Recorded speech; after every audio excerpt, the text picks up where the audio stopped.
Hello, all you freedom-loving people. Kevin Warsh will be the next Fed chair. Don Lemon and another journalist were arrested for the protest in a Minnesota church. Now the funders of the riots are being tracked down. 3 million pages of the Epstein files were released today and much, much more. Okay, let's get into it. Today, the Justice Department released the last batch of Jeffrey Epstein records, including his personal emails. They reviewed about 6 million pages that could fall under the Transparency Act that is tied to Jeffrey Epstein and his associate Ghislaine Maxwell. During a news conference, Deputy Attorney General Todd Blanche said that only a portion of the files met the legal standard for release. As a result, more than 3 million pages were made public, but not the full 6 million that were originally collected. Today we are producing more than 3 million pages, including more than 2,000 videos and 180,000 images.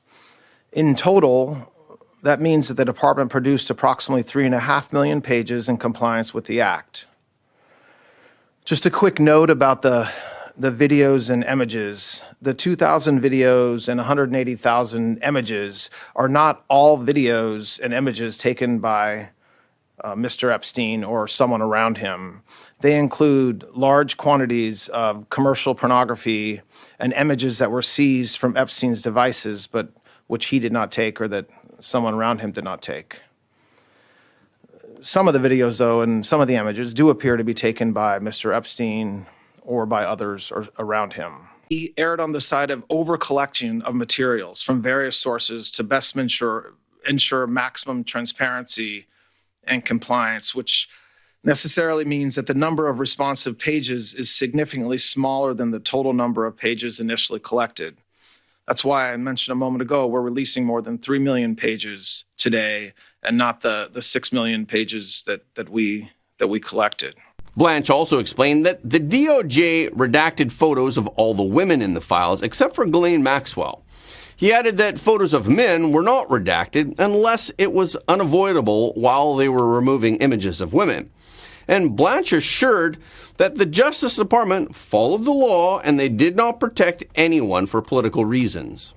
Look, we said in July, and it remains as true today as it was in July, if we had information, we meaning the Department of Justice, about men who abused women, we would prosecute them, right? We talked about the work that we're doing. That's why I said that. I said this earlier. There's this built-in assumption that somehow there's this hidden tranche of information of men that we know about that we're covering up or that we're choosing not to prosecute. That is not the case. I don't know whether there are men out there that abuse these women. If we learn about information and evidence that allows us to prosecute them, you better believe we will. But I don't think that the public or you all are going to uncover men within the Epstein files that abuse women, unfortunately. Blanche also assured that they did not protect President Trump or anyone else. Can you assure the American public that President Trump, like every other prominent person whose name came up in relation to the Epstein files, that all documents, photos, and anything relevant to him connected to the case are being released? I mean, yes, I can assure that we complied with the statute, we complied with the act, and there is no we did not protect President Trump. We didn't protect or not protect anybody. I mean, I think that there's a hunger or a thirst for information that I do not think will be satisfied by the review of these documents. And there's nothing I can do about that. But President Trump, of all the people in Washington, D.C. and around this country that have said for years the same consistent message about Jeffrey Epstein is President Trump. And so there's not been a change of course or anything, and certainly his direction to the American people and the his direction to the Department of Justice was to be as transparent, release the files, be as transparent as we can, and that's exactly what we did. Today, Abby Lowell, the lawyer for journalist Don Lemon, said that Lemon was taken into custody by federal agents last night. Lemon is facing charges under federal law for conspiracy to deprive civil rights. According to the indictment by the Department of Justice, this charge applies when two or more people agree to threaten, intimidate, or interfere with someone's constitutional rights. Lemon is charged under the FACE Act. The FACE Act is best known for protecting access to health clinics, and it also covers interference with religious worship and related conspiracy offenses. The arrest came nearly 2 weeks after Lemon was at an anti-ICE protest that disrupted a service at a church in Minnesota. Lowell described the arrest as an unprecedented attack on the First Amendment and said that Don will fight these charges vigorously and thoroughly in court. Previously, Lemon said that he has no affiliation with the group that organized the demonstration and that he was there chronicling it as a journalist. In a statement provided to media outlets at the time of the protest, Lemon said that he was being singled out despite other journalists being present. Lemon said earlier this month, "It's notable that I've been cast as the face of a protest I was covering as a journalist, especially since I wasn't the only reporter there. That framing is telling." But then officials also arrested another independent Minnesota journalist today who was covering the same church protest. Officials first arrested Lemon, and then they took Georgia Fort into custody this morning. In a Facebook livestream, Fort said that federal agents were at her door with an arrest warrant approved by a grand jury. She said that she knew that she was on the defendant list. She followed her lawyer's advice, and she believes that her constitutional rights and press freedoms are being violated. And in a January 19th podcast interview with iHib News, Lemon said that he did not know that protesters intended to enter a church. Lemon said, "They ended up at a church. I didn't even know they were going to a church. Other journalists started going in, and I went in." But in an interview with Benny Johnson on the same day, Harmy Dillon, the Assistant Attorney General for the Civil Rights Division of the DOJ, disputed Lemon's claims that his actions were shielded by journalism. Dillon said that as if that's sort of a shield from being an embedded part of a criminal conspiracy, it isn't. Before the interview, Dillon also said that protests inside houses of worship are not protected and could violate federal law. She warned that religious spaces are protected under criminal and civil statutes and that protesters are on notice. She also said that prosecutors are considering using laws such as the Ku Klux Klan Act of 1871 and the FACE Act of 1994, both of which may apply to interference with religious worship. And the federal government intends to use the full extent of its authority to prevent similar protests from happening again. And they are now looking into who is funding these protests. According to Fox News, one of the key financial backers behind the Minnesota riots has been identified as Neville Roy Singham, a wealthy American businessman and supporter of the Chinese Communist Party. Singham is linked to multiple dark money organizations that are accused of funding far-left extremist activities that are influenced by the CCP both in the United States and globally. A Fox News investigation found that within hours of the shooting of Alex Pretty, a nationwide network of socialist, communist, and Marxist-Leninist organizations across the United States exploited the tragedy to incite a nationwide protest movement. While some of the grief and anger over Pretty's death may be genuine, the protest network is exploiting his death by making short, sensational video clips and emojis as propaganda tools to amplify public outrage, and they are actively inciting confrontation with federal law enforcement. These far-left organizations also incite people to take to the streets against ICE through multiple channels. The Party for Socialism and Liberation and the People's Forum are identified as two such core organizations, and both are funded by Singham. The U.S. investigation into Singham dates back to 1974. At that time, the FBI launched an investigation into him, suspecting that he might be engaged in activities detrimental to the U.S. interests. But former federal prosecutor Andrew Cherkasky told Fox Business News that Singham's long-term residence in China effectively shielded him from subpoenas by U.S. law enforcement agencies. Yesterday, President Trump signed a presidential memorandum that will set off an administrative-wide response to interdict these groups and stop them from performing acts of violence.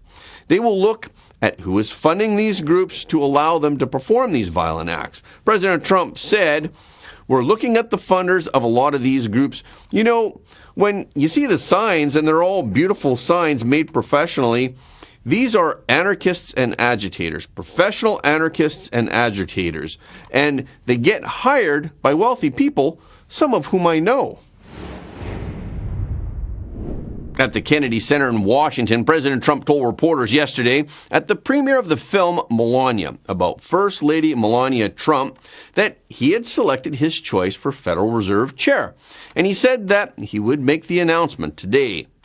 Prediction markets showed significant volatility regarding the selection of the next federal chair. According to CNBC, Kevin Hassett, the director of the White House National Economic Council, was previously seen as the frontrunner. Then the market shifted in favor toward former federal governor Kevin Warsh. And in recent days, Rick Ryder's support had been rising. However, the situation reversed again yesterday evening. The platform call sheet indicated that Kevin Warsh was seen as the clear frontrunner by the market with an implied probability of winning around 80%. And CNBC reported that Warsh had been seen at the White House that day. Consequently, numerous outlets rushed to report that Warsh would be the next chairman, and indeed, this is the case. Today, President Trump announced that former Federal Reserve Governor Kevin Warsh will be the next head of the central bank. President Trump wrote on Truth Social this morning, "I am pleased to announce that I am nominating Kevin Warsh to be the chairman of the Board of Governors of the Federal Reserve System. I have known Kevin for a long period of time and have no doubt that he will go down as one of the great federal chairmen, maybe the best. On top of everything else, he is central casting, and he will never let you down." Warsh has long criticized the Federal Reserve, stating that the institution requires regime change to restore the credibility that it lost due to misjudgments on inflation. At age 35, he became the youngest member in the history of the Federal Reserve Board, and he served as a key liaison between the federal government and Wall Street during the 2008 financial crisis. Before joining the Federal Reserve, he worked in investment banking at J.P. Morgan Chase, and he served as special assistant to the president for economic policy in the George W. Bush administration. Although Warsh positions himself as a defender of the Federal Reserve's independence, he also criticizes the central bank for mission creep. In a July interview with CNBC last year, he stated that the institution requires institutional reform. Following the announcement, the dollar exchange rate remained strong. Market analysts noted that Warsh's solid financial background has given investors confidence in his ability to maintain market stability. And as for current Chairman Powell, following the expiration of his term as Federal Reserve Chair this May, he declined to directly address questions regarding whether he would remain as a board member. Under the rules, he retains the option to complete his remaining approximately 2-year term on the board. At the premiere of Melania, President Trump also criticized the UK and Canada for seeking closer trade ties with China. He warned the UK that it would be very dangerous for the country to do business with China. Yesterday, China agreed to halve its import tariffs on British whiskey to 5% from 10%, and they confirmed visa-free travel for British nationals visiting China for under 30 days. British drug maker AstraZeneca will invest $15 billion in China through 2030 to expand medicine manufacturing and research development in China. And Europe and Canada now face immense crises due to the ultra-left economic policies that they have pursued over the past few decades. The current leaders of Europe and Canada still adhere to the entrenched mindset that the Chinese market is the solution to their problems. Since November, Beijing has hosted French President Emmanuel Macron, South Korean President Lee Jae-myung, Finnish Prime Minister Petri Orpo, German Finance Minister Lars Klingbeil, and Irish office holder Michael Martin, which was the first visit by an Irish leader in 14 years. Gabriel Will Dow, the managing director at the political consultancy Neo-Teo, said, rather than realignment, these governments are seeking optionality by creating issue-specific coalitions with China and each other to reduce dependency on the U.S. But President Trump doesn't think it's a good approach. He especially named Canada and said that it's even more dangerous for Canada to get into business with China. Canada is not doing well. You can't look at China as the answer. President Trump bluntly stated that the CCP would completely devour Canada, destroying its business, social fabric, and way of life. President Trump warned Canadian Prime Minister Mark Carney that attempting to turn Canada into a transshipment hub for Chinese goods bound for the United States would be a grave mistake. Today, President Trump signed an order at the White House to approve a street IndyCar race in Washington as part of America's 250th anniversary celebrations. Transportation Secretary Sean Duffy gave a brief overview of the project during the meeting. The President gave us all a directive, which I'm grateful for. We're going to celebrate America's 250th birthday, and he asked all of us to think outside the box. How do we make this historic and cool, and let's all do this together? And he loves the country, he loves the birthday, and so we at DOT were working on this concept. We didn't know at the same time Penske was working on the same project too, and so we've come together, and Doug has been a wonderful partner. But to think 190 miles an hour down Pennsylvania Avenue, this is going to be wild. The last time we had a race in the capital city, Bud, was when? 1801, Thomas Jefferson with a horse race. A horse race in 1801, Mr. President. Now we're going to do a real race. That's so great. That's such a great. So listen, this doesn't happen. You know, we just don't come in and ask the president to sign. There's a lot of work that goes into this, as you can tell. Bud and my chief of staff Pete all had a lot of meetings on the Hill. We couldn't be more excited about this. Again, I'm going to repeat: this is free for the American people to come to your nation's capital and see a great road race. Freedom, America, speed, and road racing. It doesn't get more American than that, Mr. President. So thank you for signing this, and thanks for all of your support. You are fantastic, and what a job you've done. They put it together very quickly. They've been coming here for years, and everybody wanted it. You know, every senator wants it, every Congress, everybody wants it, but they don't get things done. Only Mr. President. Trump gets things done. And when talking with reporters, President Trump was asked if the U.S. had given Iran a deadline to make a deal. In the back, yes. Are you giving Iran any kind of deadline to make a deal before potentially taking Only military they action? know for sure. Have you communicated that to them Yeah, directly? I have. Do you have a timeline for when you're going to pull back potentially the federal presence there? No, we'll see how it all works out. You know, they have to float someplace. They might as well float near Iran, but it's a rough situation going on. So I stopped 837 people, as you know, last week from being hung. They were going to hang 830. It was all set. And I mean, I'm looking at the people behind me. They're saying, what kind of racing's a lot nicer than that? They were going to hang 837 people. And I told them, if you do it, you're going to pay a price like nobody's ever paid before. They pulled back. I appreciated that.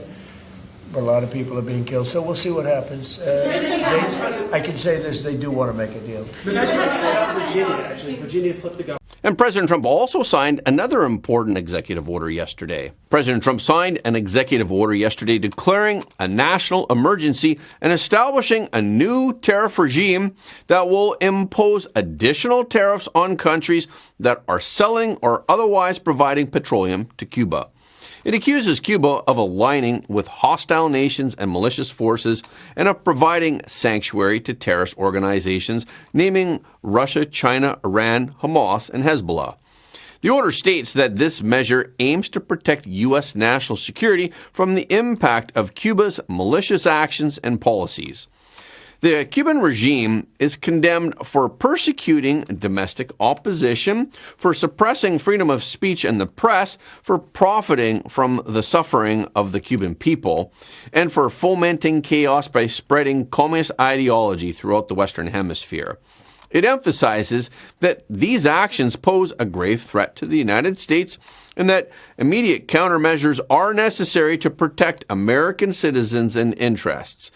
President Trump said in the order, the United States has zero tolerance for the depredations of the communist Cuban regime. To address that threat, President Trump ordered the creation of a tariff mechanism that allows the U.S. to impose additional duties on imports from foreign countries that directly or indirectly sell or otherwise provide any oil to Cuba. The order also authorizes Secretary of State Marco Rubio and Secretary of Commerce Howard Lutnick to take all necessary actions to implement the relevant measures. According to a report by data and market analysis firm Kepler, Cuba's current oil reserves are sufficient for only 15 to 20 days following Mexico's suspension of oil shipments to Cuba and the U.S. blocking Venezuela's oil deliveries. Cuba has recorded only one oil import since the beginning of 2026, which was 84,900 barrels shipped from Mexico on January 9th. 2 days after Mexico delivered oil to Cuba, and 1 week after the U.S. arrested Maduro, President Trump announced that Venezuela would no longer supply oil to Cuba. If that shipment is added to an estimated 460,000 barrels that were held in Cuba's inventories at the start of the year, Victoria Grobenwoger, a crude research analyst at Kepler, said, "We can say that Cuba can run for 15 to 20 days. Analysis indicates that unless oil supplies resume, Cuba may face strict oil rationing. Currently, most parts of Cuba experience near daily power outages. Cuba is almost wholly dependent on Venezuela for oil since mid of 2025. However, according to a Kepler report, overall, Mexico supplied the largest volume of oil to Cuba last year. Nevertheless, Mexico has consistently faced pressure from the United States. On Tuesday, when asked whether Mexico had halted oil shipments to Cuba, Mexican President Claudia Sheinbaum did not deny it, calling it a sovereign decision. However, on Wednesday, she changed her story. She denied that oil exports to Cuba had ceased and said that humanitarian aid to Cuba would continue and that decisions about shipments to Cuba were determined by Mexico's state-owned oil company Pemex contracts. Pemex shipped nearly 20,000 barrels of oil per day to Cuba from January through September 30th, 2025. After the Secretary of State Marco Rubio visited Mexico City that month, the figure had fallen to about 7,000 barrels. Russia and Algeria also supplied oil to Cuba in the past, but imports from these two countries are now only sporadic and minimal. Russia's most recent export occurred in October of 2025, while Algeria's last shipment was in February of 2025. Many analysts believe that Cuba's already struggling economy that was already weakened by declines in tourism and sugar production would face collapse without oil.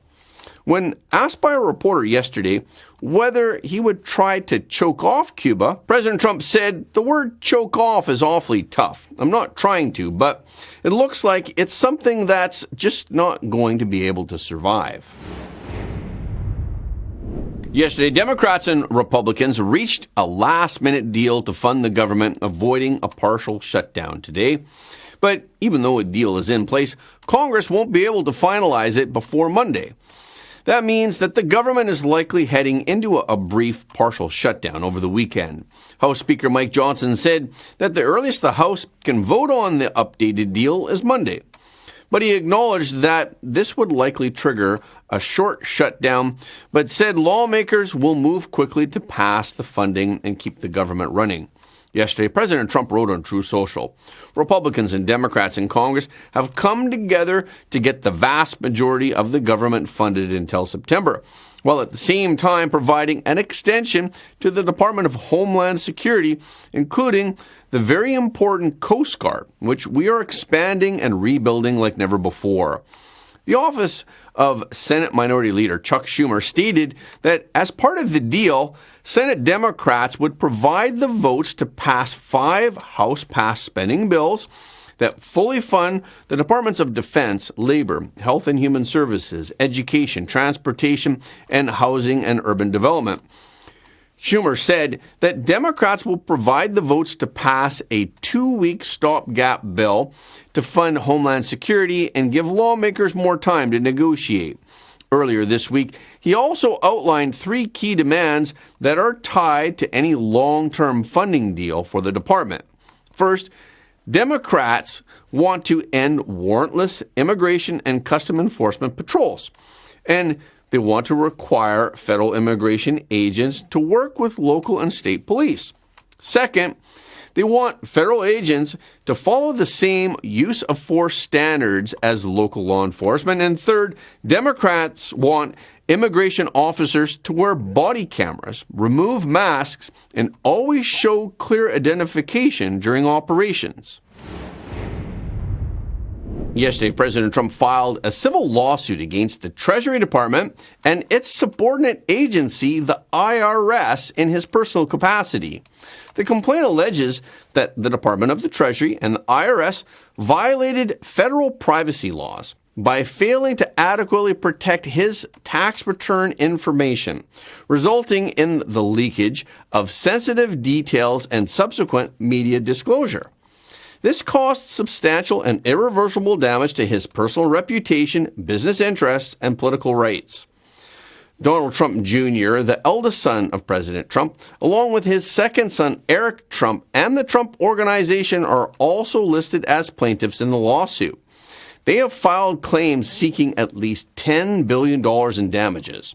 During the 2020 U.S. presidential election, Charles Littlejohn, an outsourced contractor for the Internal Revenue Service, illegally obtained their tax returns between 2019 and 2020 and leaked this information to at least 2 news outlets, the New York Times and the nonprofit investigative media organization ProPublica.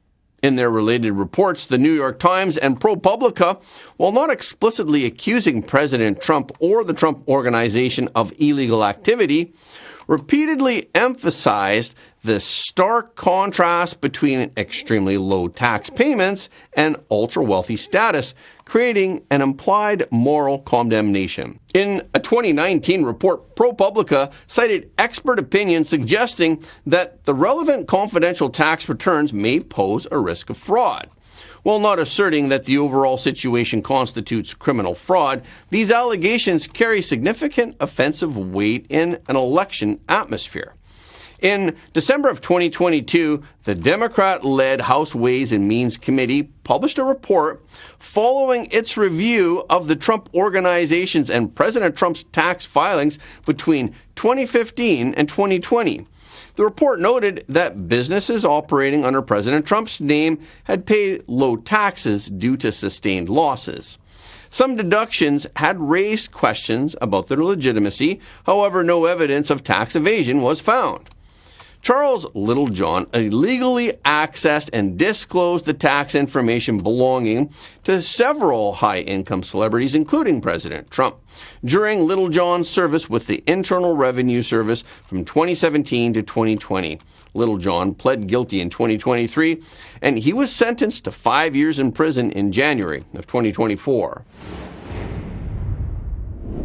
President Trump stated yesterday that unless Canada immediately certifies American-made Gulfstreams, he will impose a 50% tariff on all aircraft sold from Canada to the United States, and he will decertify the Global Express, which is a business jet from Quebec-based Bombardier, along with all aircraft made in Canada. President Trump wrote, Based on the fact that Canada has wrongfully, illegally, and steadfastly refused to certify the Gulfstream 500, 600, 700, and 800 jets, one of the greatest, most technologically advanced airplanes ever made, we are hereby decertifying their Bombardier Global Expresses and all aircraft made in Canada until such time as Gulfstream, a great American company, is fully certified. President Trump went on to state that Canada had adopted the same certification process aimed at prohibiting the sale of Gulfstream products in Canada. President Trump added, "If for any reason this situation is not immediately corrected, I am going to charge Canada a 50% tariff on any and all aircraft sold into the United States of America. If an aircraft loses its certification from national regulatory authorities, such as the U.S. Federal Aviation Administration, it cannot legally operate in the United States." Transportation Secretary Sean Duffy reposted President Trump's message on X, adding 2 airplane emojis and an American flag emoji, but he made no further comment. Late last night, Panama Supreme Court ruled that the concession allowing Hong Kong-based CK Hutchison Holdings to operate ports in the Panama Canal is unconstitutional. The ruling now affects 2 key ports, Balboa and Crystal Ball, which are located at opposite ends of the canal. The court said that the laws backing the concession violated Panama's constitution.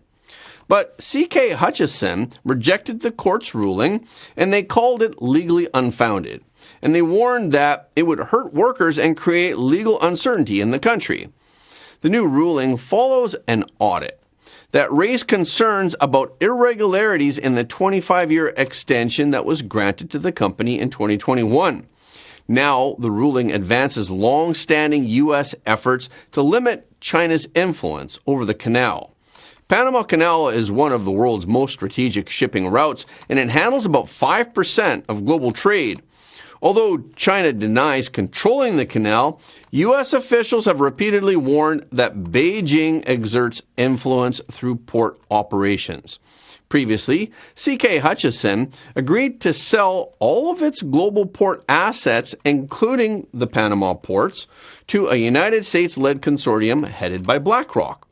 But that deal stalled after China said that it would oversee any sale. Last year, President Trump warned that China is effectively operating the canal, and he criticized the unfair treatment of U.S. ships.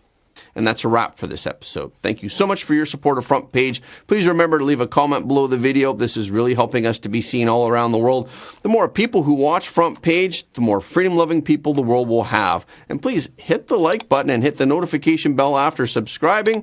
And please share this video with your friends and family, because everybody deserves to know the truth.